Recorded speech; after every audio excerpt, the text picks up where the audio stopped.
السلام علیکم ناظرین، میں ہوں آپ کا حسن نعمان شاہ۔ ناظرین، فرانس میں جو ہمارے پیارے نبی صلی اللہ علیہ وآلہ وبارک وسلم کے گستاخانہ خاکے پبلش کیے گئے سرکاری عمارت پر اس کے بعد پوری دنیا میں مسلمانوں کی طرف سے ایک خاص رد عمل آیا، اور ہماری تمام حکومتوں نے نہیں، صرف چند ہمارے حکمرانوں نے بھی اس کا نوٹس لیا اور ڈپلومیٹیکلی اور پولیٹیکلی ایک رسپانس دیا۔ ناظرین، عمران خان صاحب پاکستان کے جو پرائم منسٹر ہیں، انہوں نے بھی ٹویٹ بھی کیے اور انہوں نے لیٹر بھی لکھے مسلمان حکمرانوں کو کہ ہم اس مسئلے کے حل کی طرف جائیں۔ یہ ہر تھوڑے عرصے بعد 3-4 مہینے بعد کچھ نہ کچھ ایسا ایشو ہو جاتا ہے۔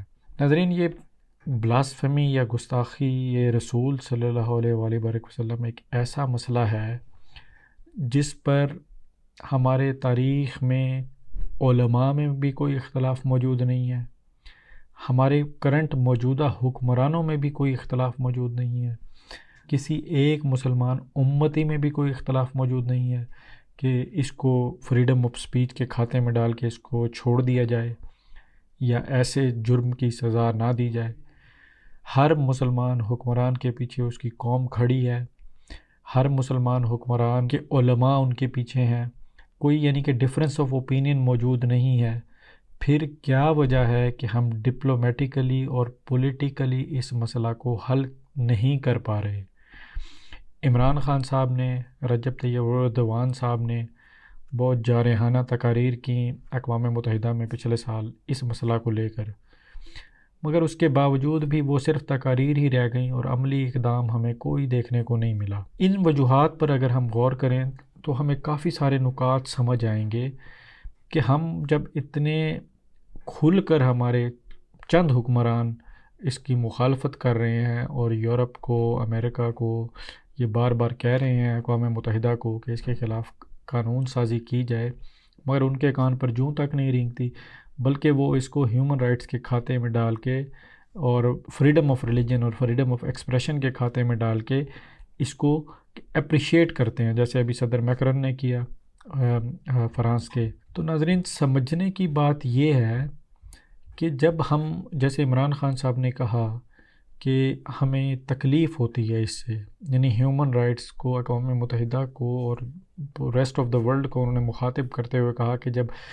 یہ آپ ایسی حرکت کرتے ہیں تو یہ مسلمان کے ایک ایمان کا حصہ ہے اور اس کو تکلیف ہوتی ہے۔ تو میں صرف یہ کہوں گا یہاں پر کہ وہ یہ کرتے ہی آپ کو تکلیف دینے کے لیے ہیں، اور آپ بڑی کمزور دلیل ان کو پیش کر رہے ہیں۔ آپ ڈپلومیٹیکلی اور پولیٹیکلی بہت ساری چیزیں مس کر رہے ہیں، اس کیس آپ صحیح طرح ریپرزینٹ ہی نہیں کر رہے، یعنی آپ ہیومن رائٹس بیسس پہ یہ کیس پیش کر رہے ہیں۔ تو پہلی بات یہ ہے کہ ہیومن رائٹس کے جتنے بھی قوانین ہیں وہ تو بنائے ہی اسی لیے گئے ہیں کہ مذہب کو اور دین کو، اس کی پاور کو، اس کی طاقت کو، اس کے اثر کو ختم کیا جائے۔ اور جیسے آپ جانتے ہیں کہ پوری دنیا میں قومی ریاستیں بنی تو انہوں نے سب سے پہلے مذہب کو ڈیفیوز کیا، مذہب کی پاورز ختم کی ہر ملک کے اندر، اور قومیت کی بنیاد پر یہ تمام ریاستیں وجود میں آئی ہیں۔ تو جب ہم یہ کہتے ہیں کہ ہمیں تکلیف ہوتی ہے، یعنی مسلمانوں کو تکلیف ہوتی ہے، تو کیا مسلمان کوئی لیگل اینٹی ہیں پوری دنیا کے اندر؟ کیا مسلمان کوئی سٹیٹس ہے پوری دنیا کے اندر؟ مسلمان کوئی سٹیٹس نہیں ہے کسی ملک کے اندر، ایون اسلامی ملک کے اندر بھی مسلمان کوئی سٹیٹس نہیں ہے، یعنی آپ کے آئی ڈی کارڈ پہ یا کوئی ایک ڈاکومنٹ ایسا نہیں ہے جسے آپ پروو کریں کہ آپ مسلمان ہیں۔ یہ آپ کا ایک ذاتی مسئلہ رہ گیا ہے پوری دنیا میں، یعنی پاکستان کے آئی ڈی کارڈ لے لیں، پاکستان کا پاسپورٹ لے لیں، کہیں بھی نہیں لکھا ہوا کہ آپ مسلمان ہیں، اور آپ کو ہونا بھی ضروری نہیں ہے، آپ مسلمان ہوں یا نہ ہوں، یہ سب باتیں ایریلیونٹ ہیں۔ آپ کی نیشنلٹی اہم ہے، آپ کی قومیت اہم ہے، کیونکہ اب ریاستیں قومیت کی بنیاد پر بنی ہوئی ہیں۔ تو جب ہم تقریر میں یہ کہتے ہیں کہ مسلمانوں کو تکلیف ہوتی ہے تو وہ اس کی پرواہ کیوں کریں؟ کیونکہ مسلمان کوئی سٹیٹس نہیں ہے، مسلمان کوئی لیگل اور یا آفیشیل کوئی اینٹیٹی کا نام نہیں ہے، یہ تو آپ کا ذاتی مسئلہ ہے۔ تو آپ کو تکلیف ہوتی ہے تو ہوتی رہے، وہ کیوں اس چیز کو ایڈریس کریں گے؟ اصل بات یہ ہے کہ جب تک ہم اس مسئلے کو قومی بنیادوں پر پیش نہیں کرتے تو یہ مسئلہ کسی طرف بھی نہیں جائے گا، کوئی حل نہیں نکلے گا اس کا۔ Hats off to Recep Tayyip Erdogan, وہ اس مسئلے کو قومی بنیادوں پر ہی ساتھ لے کر چل رہے ہیں۔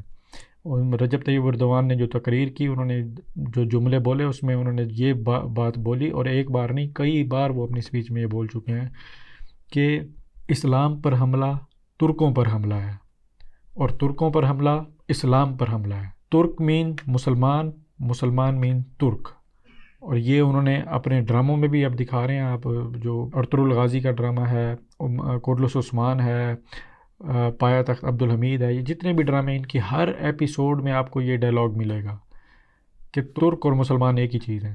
یعنی اگر اب میں اس کو پاکستان کے تناظر میں یہ جملہ بولوں تو پاکستان کا مطلب کیا؟ لا الہ الا اللہ، یہ اصل میں اردوان بولتے ہیں ہر تقریر کے اندر۔ یعنی جب ریاستیں قومی بنیادوں پر بن گئیں، مذہب کو ڈیفیوز کر دیا گیا، تب بھی وہ کہہ رہے ہیں کہ چاہے ہم قوم ہیں تب بھی مسلمان ہیں، اگر ریاستیں مذہب کی بنیادوں پر بنیں گی تب بھی ایک ہی چیز ہے۔ یعنی قوم جو ہماری نیشنلٹی ہے اس کے اور مذہب کے فرق کو وہ ختم کر رہے ہیں، وہ اپنی جو ترک نیشن ہے ان کو پالش کر رہے ہیں رجب طیب اردوان۔ جبکہ ہمارے ہاں کیا ہو رہا ہے، ہم دور جا رہے ہیں، ہم کہہ رہے ہیں ریاست کا مذہب سے کوئی تعلق نہیں ہے۔ یہ بڑا اہم نکتہ ہے، اس کو سمجھنے کی ضرورت ہے۔ جب تک ہم قومی بنیادوں پر اپنا مقدمہ نہیں پیش کرتے، یعنی کہ قومی بنیاد کیا بنے گی؟ وہ یہ بنے گی کہ ہمارے پرائم منسٹر صاحب کہیں کہ جب آپ رسول اللہ صلی اللہ علیہ وآلہ وسلم کے متعلق کچھ بھی ایسا کہتے ہیں، قرآن کے متعلق کچھ غلط کہتے ہیں، تو پاکستانیوں کو تکلیف ہوتی ہے۔ مسلمان تو ہیں ہی ہیں ہم، آفیشلی مسلمان کوئی اسٹیٹس نہیں ہے، پاکستانی اسٹیٹس ہے۔ پاکستانیوں کو تکلیف ہوتی ہے، سعودیوں کو تکلیف ہوتی ہے، ترکوں کو تکلیف ہوتی ہے، ملائیشین کو تکلیف ہوتی ہے، انڈونیشین کو تکلیف ہوتی ہے، ایرانی کو تکلیف ہوتی ہے، عراقی کو ہوتی ہے، سیرین کو ہوتی ہے، افغانی کو ہوتی ہے۔ جب ہم ان بنیادوں پر جائیں گے تو وہ آپ کی بات کو سنیں گے، کیونکہ قومی بنیادوں پر آپ کے سارے مسئلے حل ہوں گے، ڈپلومیٹک بنیادوں پر۔ رسول اللہ صلی اللہ علیہ وآلہ وسلم مسلمانوں کے پروفٹ آف اسلام ہیں، مگر غیر مسلم رسول اللہ صلی اللہ علیہ وسلم پر ایمان تو نہیں رکھتے، وہ ان کو کیوں گلوریفائی کریں گے؟ جب تک ہم قومی بنیادوں پر رسول اللہ صلی اللہ علیہ وسلم کو گلوریفائی نہیں کریں گے۔ یعنی کہ اب جیسے پاکستان ہے، پاکستان کے اندر آئین پاکستان آپ کھول کے دیکھ لیں، محمد صلی اللہ علیہ وسلم صرف 4 دفعہ ہے پورے کانسٹیٹیوشن کے اندر لفظ، نام آپ کا 4 دفعہ، اور تقریباً 3 دفعہ اوتھ میں ہے، جو اوتھ پرائم منسٹر کا اوتھ ہے یا گورنرز کے اوتھ ہوتے ہیں ان کے اندر ہے، اور 1 دفعہ ڈیفینیشن کے اندر ہے کہ مسلمان کس کو کہیں گے۔ کانسٹیٹیوشن ڈیفینیشن جو انٹرپریٹیشن بتاتا ہے مسلم کی، تو اس کے اندر حضور پاک صلی اللہ علیہ وسلم کا نام ہے۔ یعنی کہ حضور پاک صلی اللہ علیہ وسلم کا جو ہماری نیشنل اسٹیٹ ہے پاکستان، اس کے اندر کوئی آفیشیل اسٹیٹس نہیں ہے۔ یہ سمجھنے کی ضرورت ہے کہ رسول اللہ صلی اللہ علیہ وسلم مسلمانوں کے پیغمبر تو ہیں، مگر جو ریاست پاکستان ہے اس نے رسول اللہ صلی اللہ علیہ وسلم کو کیا کوئی اسٹیٹس دیا ہے؟ اگر ہم رسول اللہ صلی اللہ علیہ وسلم کو آفیشلی اسٹیٹس دیں، یعنی کہ سپریم لیڈر آف پاکستان یا سپریم لیڈر آف، اور تمام مسلمان ریاستیں جہاں جہاں مسلمان ہیں رسول اللہ صلی اللہ علیہ وسلم کو آفیشلی گلوریفائی کریں۔ دیکھیں حضرت عروہ بن مسعود کی جو حدیث ہے کہ صلح حدیبیہ کے موقع پر جب آپ قریش ابھی مسلمان نہیں ہوئے تھے، تو قریش مکہ کی طرف سے آپ سفیر بن کے گئے حضور پاک صلی اللہ علیہ وسلم کے پاس۔ تو جب عروہ بن مسعود وہاں گئے اور انہوں نے جو صحابہ کرام کا عقیدت کا حال دیکھا، تو انہوں نے واپس آ کے کہا، اے میری قوم، میں نجاشی کے دربار میں بھی گیا ہوں، میں کیسر و کسریٰ کے درباروں میں بھی گیا ہوں، بڑے بڑے، جو میں نے کبھی بھی کسی قوم کو اپنے آقا، اپنے بادشاہ، اپنے حکمران کی اتنی زیادہ عقیدت کرتے ہوئے نہیں دیکھا جتنا میں نے اصحاب محمد کو دیکھا ہے۔ یعنی وہ اونچی آواز میں ان کے سامنے بات نہیں کرتے، وہ اگر اپنا لعاب دہن پھینکتے ہیں تو وہ اس کو زمین پر نہیں گرنے دیتے، وہ وضو کرتے ہیں تو وضو کا پانی نہیں گرنے دیتے، سب حضور پاک صلی اللہ علیہ وسلم کوئی حکم دیتے ہیں تو سب کے سب دوڑ پڑتے ہیں۔ تو اے میری قوم، ان کا راستہ مت روکو، یعنی ان سے تم مقابلہ نہیں کر پاؤ گے۔ اب وہ جو عروہ بن مسعود وہاں پر آئے اور یہ ڈپلومیٹک ایک یعنی کہ سفیر تھے، وہ سفیر کو انہوں نے صحابہ کرام نے کیا رویہ دکھایا حضور پاک صلی اللہ علیہ وسلم کے ساتھ، کہ یعنی وہ حضور کو نبی تو نہیں مانتے تھے نا، عروہ بن مسعود جو قریش مکہ تھے اس ٹائم، تو وہ ایک سفارتکاری کی ایک قسم کا ایگریمنٹ جو ہو رہا تھا، اس کے اندر یہ دکھایا، کیا ہم اپنے سفیروں کو جو دنیا کے جتنے بھی ہمارے ملکوں میں سفیر ہیں، اسلامی ملکوں میں، ہم ان کو آفیشلی حضور پاک صلی اللہ علیہ وسلم کو ریکگنائز جب تک نہیں کرتے کہ سپریم لیڈر آف ہماری نیشن کے، جو پاکستان نیشن ہے یا ترکی نیشن ہے، اس کے اندر ہم حضور پاک صلی اللہ علیہ وسلم کے یعنی ہماری سفارتکاری کے جتنے بھی ڈاکومنٹ ہوں، ٹریڈ ایگریمنٹس ہوں، حضور پاک صلی اللہ علیہ وسلم کی نام کی کوئی اسٹیمپ ہو، یعنی کہ اسٹیمپ کے اوپر حضور کا نام گلوریفائی ہونا چاہیے، یعنی وہی جو صحابہ کرام نے عروہ بن مسعود کو دکھایا، اس طرح کا ہم آفیشلی جب تک حضور پاک صلی اللہ علیہ وسلم کو گلوریفائی نہیں کریں گے. جب آپ تقریر کرتے ہیں نا کہ آپ حضور پاک صلی اللہ علیہ وسلم ہمارے آخری نبی ہیں، اور یہ تو آپ قرآن اور یعنی مسلمان ہونے کے کانٹیکس میں کہہ رہے ہیں. جو غیر مسلم ہے وہ تو اس کو نہیں مانے گا نا، وہ آپ کی دلیل کو کیوں مانے گا، اور وہ اس طرح حضور پاک صلی اللہ علیہ وسلم کو رسپیکٹ کیوں دے گا. ہمیں نیشنلزم کی بنیاد پر حضور پاک صلی اللہ علیہ وسلم کو، قرآن کو گلوریفائی کرنا ہے اور آفیشلی اپنی اسٹیٹمنٹس میں داخل کرنا ہے، اپنے معاہدوں میں یہ چیزیں داخل کرنی ہیں. دیکھیں جو اسرائیل کو آپ دیکھیں، ہم قوم تو اب رہے نہیں نا. آپ اسرائیل دیکھیں، اسرائیل ایک قوم ہے، یعنی یہود جو ہیں وہ ایک قوم ہے. ہم عمران خان صاحب بھی اور اکثر لوگ مثال دیتے ہیں کہ یہ جو ہولوکاسٹ ہے اس کے متعلق قوانین بنے ہوئے ہیں. دیکھیں ہولوکاسٹ اس کی ایگزامپل اس سے ریلیٹ نہیں ہو سکتی. اس کی وجہ یہ ہے کہ ہولوکاسٹ کے جو قوانین ہیں وہ یہودی مذہب کو پروٹیکٹ نہیں کرتے، یہ ذہن میں رکھیں. یعنی یہودی مذہب اور چیز ہے، ہولوکاسٹ یہودی قوم کو پروٹیکٹ کرتا ہے. یعنی اس قوم نے، انہوں نے قومیت کی بنیاد پر اس مسئلہ کو اٹھایا ہے کہ جو جینوسائیڈ ہوا یہودی قوم کا، اس کے ڈینائل کو ہولوکاسٹ کہا، اور اس کے ڈینائل پر قوانین بنائے کہ اس کا انکار کوئی نہیں کر سکتا یہودی قوم کو. اور یہودی قوم ہے، مذہب کے نام پر وہ یہودی ہیں مگر وہ ایز اے قوم ہے، یعنی قوم بیسڈ آن ریلیجن ہے. وہ کیسے؟ کیونکہ ان کی ون گورنمنٹ ہے، ایک حکومت ہے. یہ پوری دنیا میں یہودی کہیں بھی ہوگا تو وہ اسرائیل چلا جائے، اسرائیل اسے پاسپورٹ بھی دے گا، اسرائیل اسے ہر قسم کی پروٹیکشن بھی دے گا. ان کی حکومت ایک ہے، ون گورنمنٹ ہے. یعنی جو ہمارا خلافت کا کانسیپٹ تھا نا کہ مسلمان چاہے ملکوں میں بٹے ہوں کسی، مگر ان کی اوپر ون گورنمنٹ ہونی چاہیے، خلافت جو تھی، تو پھر ہم ایک قوم بنتے. ہماری قوم ختم کر دی گئی خلافت کو ختم کر کے، خلافت عثمانیہ کو، پھر ہم قوم نہیں رہے، پھر ہم ملکوں میں بٹ گئے. ہم پاکستانی بن گئے، ہم افغانی بن گئے، ایرانی بن گئے، عراقی بن گئے، سعودی بن گئے، ملائیشین، ترکش، یہ ہم بن گئے. ایک قوم تو ہے نہیں، ون نیشن تو اب ہے نہیں. یا تو ہم پوری مسلمانوں کو ون نیشن بنائیں، اس کے لیے ہم خلافت یا سینٹرل گورنمنٹ یا کوئی یونین ٹائپ بنائیں، OIC نہیں، پراپر ایک گورنمنٹ آفیشیلی ریکگنائزڈ ہو وہ بنائیں. اس طرف ہم جا نہیں رہے. تو پھر ہمیں کیا کرنا چاہیے؟ ہمیں یہودیوں کی طرح جو انہوں نے قومی بنیادوں پر یہ مسئلہ اٹھایا اپنا اسرائیل بننے کے بعد. یاد رکھیں کہ یہ جو 16 یورپین ملکوں میں ہولوکاسٹ کا قانون ہے، وہ یونائٹڈ کنگڈم اور USA میں نہیں ہے یہ قانون، اور بہت سارے ملکوں میں نہیں ہے، صرف 16 ملکوں میں ہے. اور وہ باقی ملکوں میں بھی اسرائیل کوشش کرتا رہتا ہے، ان کو پروپوزل بھیجتا رہتا ہے. تو اسرائیل نے قومی بنیادوں پر اٹھایا، یعنی کہ اسرائیل نے پہلے خود یہ قانون بنایا اپنے ملک کے اندر، اور پھر اس کو یورپ کے ملکوں کے اندر بھیجا، پروپوز کیا اور قومی بنا. یہ نہیں کہ یہ یہودی مذہب کو کوئی پروٹیکشن دیں، یہودی قوم کو انہوں نے کہا پروٹیکشن دیں اس قانون کے تحت. تو وہ یہ انہوں نے پروپوزل دی. اور پھر دوسری اس میں کاؤنٹر نیریٹو دیا انہوں نے. اس کا انہوں نے کیا کیا؟ انہوں نے دیکھیں مذہبی بنیادوں پر وہ کامیاب نہیں ہو سکتا آپ کا پروپوزل. اگر یہودی یہ اٹھاتے کہ بھئی ہم یہودی ہیں اور ہمارے مذہب کے متعلق کوئی قانون بنائے، تو وہ دنیا نہیں مانتی، کیونکہ مذہب کو نگیٹ کرنے کے لیے، مذہب کی پاور ختم کرنے کے لیے تو دنیا میں یہ سارے قوانین بنائے گئے ہیں. تو مذہبی بنیادوں پر تو مقدمہ کبھی مضبوط ہو ہی نہیں سکتا. اور ہیومن رائٹس کی بیس پر بھی یہ آرگومنٹ اٹھانا بھی کمزور ہے، کیونکہ ہیومن رائٹس تو اینٹی ریلیجن پروٹیکشن ہے موسٹلی. تو انہوں نے کیا کیا، یہودیوں نے کیا کیا، انہوں نے کاؤنٹر نیریٹو دیا. انہوں نے کہا کہ اگر یہودی جو ہمارا جو جینوسائیڈ ہوا، جو ہولوکاسٹ ہے، جو بھی اس کی سپورٹ کرے گا تو وہ نازیزم کی سپورٹ کر رہا ہے. یعنی کہ جرمن نازیزم، جو نازیز تھے جرمن، جو ریسس تھے یہودیوں کے خلاف، کیونکہ جو یہودیوں کا سارا جینوسائیڈ جرمنز نے کیا اور یورپین ممالک کے اندر ہوا تھا. تو انہوں نے کاؤنٹر کیسے کیا اس مسئلے کو، مضبوط بنیادوں پر کیس کیا بنایا؟ انہوں نے کہا کہ جو ہماری اس ہولوکاسٹ کو ڈینائی کرتا ہے تو وہ ہٹلر کا ساتھی ہے، وہ یعنی نازیزم کا ساتھی ہے، اور وہ اسی نظریہ پر قائم ہے.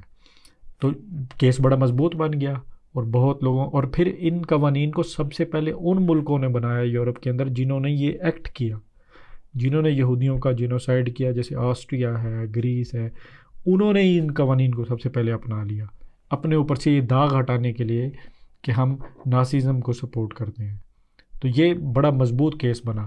اب ہمیں کیا کرنا چاہیے؟ ہمیں اپنا کیس بھی مضبوط بنانا ہے۔ اب یہ ہیومینٹی کی بنیادوں پر جب ہم کہتے ہیں کہ ہیومینٹی کی بنیادوں پر ہمیں تکلیف ہوتی ہے، تو بھائی وہ ہیومینٹی کی بنیادوں پر ہمیں سے کیا مراد ہے؟ ہمیں سے مراد آپ مسلمان کہہ رہے ہیں، تو مسلمان کوئی قوم نہیں ہے، یہ سمجھیں۔ نہ ہی اقوام متحدہ کی نظر میں کوئی قوم ہے، آفیشیلی مسلمان کوئی اینٹیٹی نہیں ہے۔ ہم پاکستانی ہیں، ملائیشین ہیں، ملکوں میں بتے ہوں تو ہم پہلے اپنے ملکوں میں گلوریفائی کریں، قوانین بنائیں۔ ایک تو ہے نا حرمت رسول یا ناموس رسالت کا قانون ہے، ایک تو وہ ہے، اس کو بھی ہم نہیں پریکٹس کر رہے۔ اگر ہم 2-4 گستاخوں کو پکڑ کے لٹکا دیں تو ہماری تقریر میں بھی وزن آتا ہے، وہ بھی ہم نہیں کر رہے، تو ہم ان کو بھی پروٹیکشن دیتے ہیں۔ جب ہم اپنے ملکوں میں پروٹیکشن دیتے ہیں تو ہماری تقریر کی کیا اہمیت ہے اقوام متحدہ اور کسی اور کے آگے؟ تو ہم قومی بنیادوں پر گلوریفائی کریں۔ دیکھیں ہم جیسے نشان حیدر دیتے ہیں، یہ سارا یہ ہمارے قومی ہیروز بن جاتے ہیں۔ جب ہمارے قومی ہیرو بنتے ہیں تو پاکستان میں کوئی بھی مذہب، کسی بھی مذہب کا کوئی بندہ وہ ان کی تذلیل نہیں کرتا، ان کا مذاق نہیں اڑاتا۔ تو جب ہم آفیشیلی حضور پاک صلی اللہ علیہ وسلم کو ہم آفیشیلی گلوریفائی کریں گے ان پیپرز، ایک تو ناموس رسالت اور حرمت رسول کا قانون ہے نا 295 سے، اس کے علاوہ ہم ایسی چیزیں گورنمنٹ میں مثلا لائیں گے، گورنمنٹ اداروں میں، پریکٹسنگ میں، خاص طور پہ غیر ملکی سفارتکاروں کے ساتھ، تو ان کے ہاں حضور پاک صلی اللہ علیہ وسلم، اگر ہم اسلام کو نہیں بھی مانتے، کوئی نہیں بھی مانتا، تو حضور کی اہمیت بڑھے گی آفیشیلی۔ تو اس سے ایک ہمیں یہ بھی فائدہ ہوگا کہ جو ہمارے ہاں نان مسلم رہتے ہیں ہمارے ملکوں کے اندر، وہ مذہب کی بنیاد پر تو حضور کو رسپیکٹ نہیں کرتے مگر وہ نیشنلزم کی بنیاد پر رسپیکٹ بھی کریں گے، احترام بھی کریں گے، جیسے ہمارے دوسرے نیشنل ہیروز کا وہ کرتے ہیں، کوئی بھی ان کے خلاف نہیں بولتا۔ تو ہمیں یہ کرنا بڑا ضروری ہے، کیونکہ اب پوری دنیا نیشنلزم کی بنیاد پر ہر کیس کو سمجھتی ہے۔ اب دیکھیں جب اردوان نے جب یہ تقریر کی کہ ترک اور مسلمان ایک ہے، اور مسلمان میں ترکی، ترکی میں مسلمان، تو اور پھر جب میکرن نے جواب دیا، اس نے بھی اپنے ٹویٹ میں یہی باتیں کی ہیں۔ اس نے کہا کہ مذہب کو ہم کوئی نہیں مانتے، ہم ایک قوم ہے، فرینچ ایک قوم ہے، اس میں کوئی آپ نظریات رکھتے ہو تو ہم قوم کے ساتھ کھڑے ہیں، ہم قوم کو فریڈم دے رہے ہیں، وہ بھی یہی باتیں کر رہا ہے۔ تو آپ اپنا مقدمہ اگر آپ ہیومینٹی بیسس پہ پیش کرتے ہیں تو پہلے حضور پاک صلی اللہ علیہ وسلم کو آپ گلوریفائی کریں based on humanity. Freedom of speech آپ کاؤنٹر نیریٹو دیں، جیسے میں نے آپ کو بتایا کہ یہود نے کاؤنٹر نیریٹو دے کر ایک کیس بنایا کہ نازیزم اور جو ہمارا ہولوکاسٹ ہے یہ دونوں ایک دوسرے کے مخالف ہیں۔ اگر آپ نازی ہیں تو آپ ہولوکاسٹ کو سپورٹ نہیں کریں گے، آپ اس کے ڈینائل میں جائیں گے، اور اگر آپ اس کے ڈینائل میں نہیں جاتے تو آپ کے اوپر سے ٹیگ اٹھ جائے گا۔ یعنی کہ یہ بڑا مضبوط انہوں نے کیس بنایا قومی بنیادوں پر۔ تو ہم فریڈم آف سپیچ کا بھی ایک نیریٹو دیں پوری دنیا کو، قرآن حدیث سے، تاریخ سے یہ ہم بتائیں کہ فریڈم آف سپیچ کیا ہے۔ اور جو ایک تو ان کی فریڈم آف سپیچ ہے نا، جو اب دنیا میں گلوبل لا بنا ہوا ہے اقوام متحدہ کا، ہم اس کے اگینسٹ اگر ہم نے ہیومینٹی بیسس پہ اور فریڈم آف سپیچ کو ہم نے کاؤنٹر کرنا ہے تو ہم اس کے اگینسٹ اپنا نیریٹو دیں آفیشیلی۔ ہم بتائیں کہ فریڈم آف سپیچ کیا ہوتی ہے، آفیشیلی بتائیں، یہ نہیں کہ ہمیں تکلیف ہوتی ہے۔ یہ بڑا کمزور کیس ہے، ہم کیس اپنا مقدمہ صحیح لڑ ہی نہیں رہے، ڈپلومیٹیکلی اور پولیٹیکلی ہم بالکل صحیح نہیں لڑ رہے۔ ہم بہت ساری چیزیں کر سکتے ہیں، جیسے میں نے کہا کہ آپ جتنے بھی آپ کے سفارتکار ہیں، ہم اپنے معاہدوں میں اسٹیمپ میں حضور صلی اللہ علیہ وسلم کی اسٹیمپ میں آپ کا نام داخل کر دیں، پھر ہم اپنے ٹریڈ اور اس میں کلوزز ڈال دیں اپنے تمام معاہدوں میں ہر قسم کی، یعنی ڈپلومیٹیکلی جیسے حضرت عروہ بن مسعود کو صحابہ کرام نے دکھایا ویسے ہی ہم نے کرنا ہے۔ تو ہم نے آفیشیلی کرنا ہے، کیونکہ ہر چیز اب آفیشیلی کاؤنٹ ہوتی ہے، کہ آفیشیلی جب تک آپ گلوریفائی نہیں کر رہے، آپ تقریر میں جو مرضی ہے کہتے رہیں، آپ کے ملک میں کسی کے گستاخ رسول کو سزا دی نہیں جاتی تو آپ جو مرضی تقریر کرتے جائیں، از یوز لیس۔ ان کو بھی پتہ ہوتا ہے یہ پوائنٹ سکورنگ ہے، یہ اپنے ملک میں ووٹ پکا کر رہے ہیں اور کیا کر رہے ہیں، تو وہ آپ کے کان، ان کے کان میں جوں تک نہیں رینگتی کہ آپ کہہ کچھ اور رہے ہیں، عمل آپ کا کچھ اور ہے۔ تو کاؤنٹر نیریٹو تیار کریں فریڈم آف سپیچ کا، حضور پاک صلی اللہ علیہ وسلم کو اس میں گلوریفائی کریں کہ حضور نے کیا فریڈم آف سپیچ کی تعریف کی ہے. ہیومینٹی بیسس پہ حضور پاک صلی اللہ علیہ وسلم کو گلوریفائی کریں تاکہ آپ ہیومینٹی بیسس پہ اپنا اگر مقدمہ لے کے جانا چاہتے ہیں ہیومن رائٹ بیسس پہ تو آپ پیش کر سکیں. یعنی جو حضور پاک صلی اللہ علیہ وسلم کو نبی نہیں بھی مانتا تو وہ ہیومینٹی میں حضور کو سب سے افضل جانے, سب سے بہتر جانے. دلیل میں قرآن اور حدیث نہیں دیں گے, دلیل میں آپ حضور پاک صلی اللہ علیہ وسلم کے فیصلے دیں, حضور پاک صلی اللہ علیہ وسلم کے پھر اصحاب کے فیصلے دیں. پھر جو ہم نے 1300-1400 سال جو ہم نے ہیومینٹی, جو ہمارے حکمرانوں نے جو ہیومینٹی اور فریڈم آف اسپیچ جو پریکٹس کیا, اس کی مثال ہم دنیا کو دیں تو انشاءاللہ پھر یہ ہمیں کافی بہتر نتائج نظر آئیں گے. خالی مسلمان ہونے کی بنیاد پر آپ کہیں کہ ہمیں تکلیف ہوتی ہے, وہ تو پھر وہ کہیں گے کہ عیسائیوں کے متعلق بھی سب کچھ یہی ہے, یہودیوں کے متعلق بھی یہ, کوئی بھی ان کی کتاب ان کے مذہب کے متعلق جو بھی بولتا ہے تو ہم اس کی پرواہ نہیں کرتے کسی کو تکلیف ہوتی ہے یا نہیں ہوتی. ہم نے تو یہ قانون بنائے اسی لیے فریڈم آف اسپیچ والے کہ مذہب کے خلاف لوگ بولیں اور مذہب کی طاقت کم ہو, مذہب پہ ڈسکشن شروع ہو, مذہب کے متعلق شک و شبہات پیدا ہوں. تو یہ تو وہ بنائے اسی لیے گئے ہیں, تو ہم ان کو کاؤنٹر صحیح نہیں کر رہے. ہمارے حکمران ایک ہو کر, ایک قوم بن کر, یعنی قوم اب کیسے بنیں گے, جیسے میں نے کہا یا تو ہماری سینٹرل گورنمنٹ ہو, وہ تو ہے نہیں, تو اور وہ بننے کی طرف بھی نہیں جا رہی, تو پھر ہم اپنے ملکوں میں, جو ہمارے وزیر خارجہ صاحب ہیں شاہ محمود قریشی, اپنے ملکوں میں دیکھیں, تمام اسلامی ممالک کے ان تمام ملکوں سے کوئی نہ کوئی معاہدے تو ہوئے ہیں, ٹریڈ کے ہوئے ہیں, فورن پالیسی کے جو بھی معاہدے ہیں, ان میں آفیشلی حضور پاک صلی اللہ علیہ وسلم کو گلوریفائی کیا جائے ہیومینٹی بیسس پہ, تاکہ پھر جب ہم آفیشلی ہم مسلمان ہو کے یہ نہ کہیں کہ مسلمان کو تکلیف ہوتی ہے, پھر ہم کہیں کہ ہم پاکستانیوں کو تکلیف ہوتی ہے. ترکی اردوان تو ویسے ہی یہ بات کہہ رہے ہیں کہ وہ جینیس آدمی ہے, وہ اسی بات کو بہت اچھی طرح سمجھ رہا ہے کہ یہ نیشنلزم پہ ہماری بات سمجھیں گے, مسلمان ہونے پر ہماری بات نہیں سمجھیں گے, اور مسلمان ہونے پہ ہمارے حق میں کوئی قانون نہیں بنے گا. جیسے میں نے کہا ہولوکاسٹ بھی یہودیزم کے حق میں نہیں ہے, ہولوکاسٹ یہودی قوم کے حق میں ہے, پروٹیکشن, اور انہوں نے بہترین مقدمہ بنایا اس کا. تو ہمیں بھی بہترین مقدمہ بنانا ہے ڈپلومیٹیکلی اور پولیٹیکلی. جزاک اللہ.